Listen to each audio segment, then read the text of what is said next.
প্রথম আলোর শিরোনাম, স্থানীয় সরকার নির্বাচন নিয়ে দলগুলোর মধ্যে মতপার্থক্য।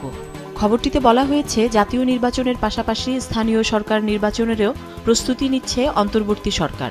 প্রধান উপদেষ্টা অধ্যাপক মোহাম্মদ ইউনূসের এই বক্তব্যের পর জাতীয় নির্বাচনের আগেই স্থানীয় সরকার নির্বাচন হচ্ছে কিনা এই আলোচনা সামনে এসেছে।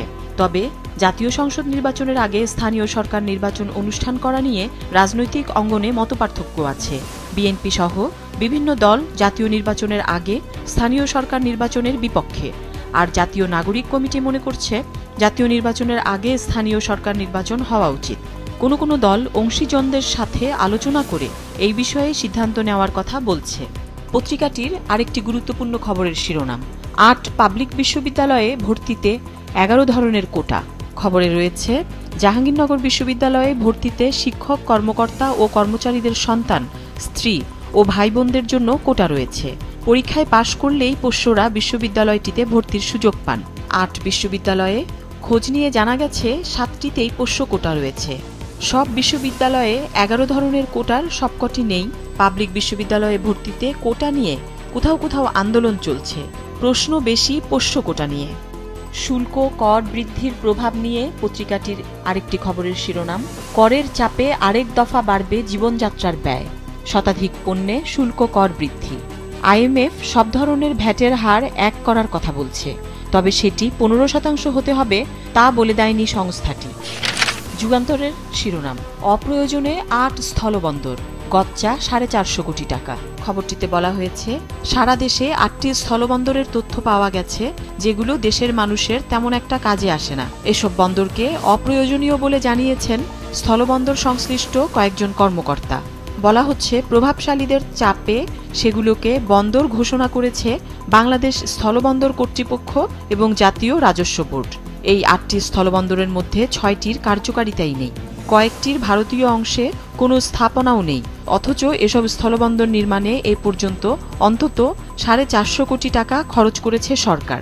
স্থলবন্দরগুলো হচ্ছে খাগড়াছড়ির রামগড়, রাঙামাটির তেগামুখ, চুয়াডাঙ্গার দৌলতগঞ্জ, নীলফামারীর চিলাহাটি, হবিগঞ্জের বাল্লা, দিনাজপুরের বিরল, জামালপুরের ধানুয়া কামালপুর এবং ময়মনসিংহের গোবরাকুড়া, করইতলি।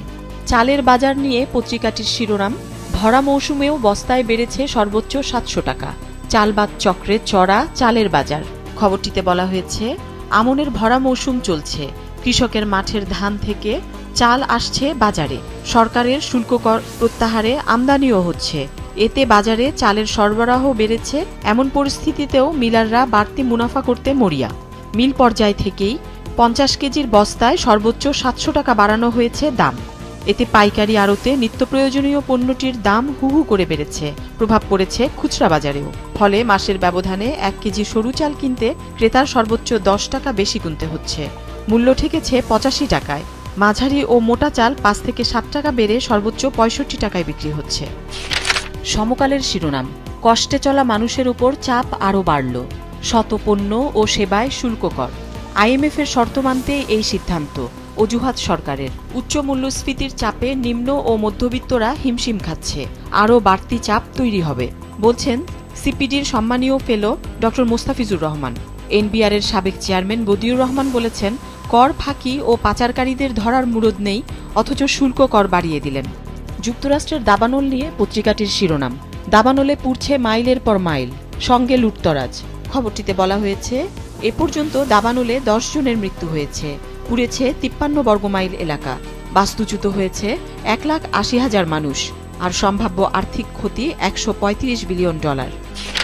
আজকের পত্রিকার শিরোনাম, ভোটের দাবিতে শিগগির মাঠে নামছে বিএনপি। ইউনিয়ন পরিষদ নির্বাচন আগে করার চিন্তা সরকারের। আগে গণপরিষদ ও ইউনিয়ন পরিষদ নির্বাচন চায় জাতীয় নাগরিক কমিটি। অন্যদিকে আলোচনায় -2 সন্দেহ বাড়ছে বিএনপির। রাজনীতি নিয়ে আরেকটি খবরের শিরোনাম, -2 আশা পূরণ হবে না। বিএনপির স্থায়ী কমিটির সদস্য আমির খসরু মাহমুদের উদ্ধৃতি দিয়ে খবরটিতে বলা হয়েছে, কেউ যদি এটা নিয়ে মন গড়া কথা বলে, এটা তাদের সমস্যা। এখানে -2 কথা যারা বলে, এটা তাদের আশা, এই আশা জীবনেও পূরণ হবে না। দেশের ক্রীড়াঙ্গন নিয়ে পত্রিকাটির শিরোনাম, জাতীয় দলে আর ফিরবেন না তামিম। বিসিবির কাছে তামিম ইকবাল কিছুটা সময় চেয়েছিলেন, যদিও নানা সূত্রে জানা যাচ্ছিল তিনি আর জাতীয় দলে ফিরবেন না। শেষ পর্যন্ত গুঞ্জনই সত্য হল। তামিম কাল আরেকবার আনুষ্ঠানিকভাবে জানিয়ে দিয়েছেন তার জাতীয় দলের অধ্যায় শেষ। দৈনিক কালবেলার শিরোনাম, আপনজনদের পাশে পেয়ে উৎফুল্ল খালেদা জিয়া, চিকিৎসায় কিছুটা পরিবর্তন আনা হয়েছে। খবরটিতে জানানো হয়েছে, লন্ডন ক্লিনিকে চিকিৎসাধীন বিএনপি চেয়ারপারসন খালেদা জিয়াকে সঙ্গ দিচ্ছেন তার আপনজনরা। সাবেক প্রধানমন্ত্রীর দেখভালের দায়িত্বে আছেন 2 পুত্রবধূ। এদিকে খালেদা জিয়ার চিকিৎসায় কিছুটা পরিবর্তন আনা হয়েছে বলে জানিয়েছেন বিএনপির স্থায়ী কমিটির সদস্য ও মেডিকেল বোর্ডের সদস্য অধ্যাপক ডক্টর AZM জাহিদ হোসেন। তিনি জানিয়েছেন, ডাক্তাররা প্রতিদিন তাকে দেখছেন। নতুন আরও কিছু পরীক্ষা নিরীক্ষা করা হবে। চিকিৎসার মধ্যে পরিবর্তন আনা হয়েছে, সেই অনুযায়ী চিকিৎসা চলছে। পত্রিকাটির আরেকটি শিরোনাম, মাল্টার নাগরিকত্ব চেয়েও পাননি তারেক সিদ্দিকের স্ত্রী কন্যা, ফিনান্সিয়াল টাইমসের প্রতিবেদন। খবরটিতে জানানো হয়েছে, ইউরোপের দেশ মাল্টার নাগরিকত্বের জন্য আবেদন করেছিলেন বাংলাদেশের ক্ষমতাচ্যুত প্রধানমন্ত্রী শেখ হাসিনার সামরিক উপদেষ্টা তারিক আহমেদ সিদ্দিকের স্ত্রী শাহীন সিদ্দিক। 2013 ও 2015 সালে 2 দফায় আবেদন করলেও অর্থ পাচার, দুর্নীতি, প্রতারণা ও ঘুষের অভিযোগ থাকায় তার আবেদন প্রত্যাখ্যান করা হয়। তাদের মেয়ে বুশরা সিদ্দিকের নাগরিকত্বের আবেদনও খারিজ করেছিল দেশটি। বাংলাদেশ প্রতিদিনের শিরোনাম, উন্নতির চেয়ে বেশি দুর্নীতি। প্রসঙ্গ, আইসিটি সেক্টর। 324 প্রকল্পে কোনো না কোনোভাবে দুর্নীতি হয়েছে। বেশিরভাগ প্রকল্প অর্থ লুটপাটের জন্য। প্রায় প্রতিটি প্রকল্পে পাওয়া গেছে লুটপাটের তথ্য। খবরটিতে আরও বলা হয়েছে, বিগত 15 বছরে এই মন্ত্রণালয় থেকে ডিজিটালাইজেশনের যত প্রচার ও প্রচারণা হয়েছে তার চেয়ে বেশি হয়েছে দুর্নীতি। দেশের রাজনৈতিক পরিস্থিতি নিয়ে পত্রিকাটির শিরোনাম, স্বস্তি ও উদ্বেগ দুটোই বিএনপিতে। খালেদা জিয়া ও তারেক রহমান দেশের বাইরে। খবরে বলা হয়েছে, দীর্ঘ আন্দোলনের পর উন্নত চিকিৎসার জন্য লন্ডন গেলেন বিএনপি চেয়ারপারসন খালেদা জিয়া। দেশে থাকলেও দীর্ঘদিন রাজনীতিতে নিষ্ক্রিয় থাকতে বাধ্য করা হয়েছিল সাবেক এই প্রধানমন্ত্রীকে।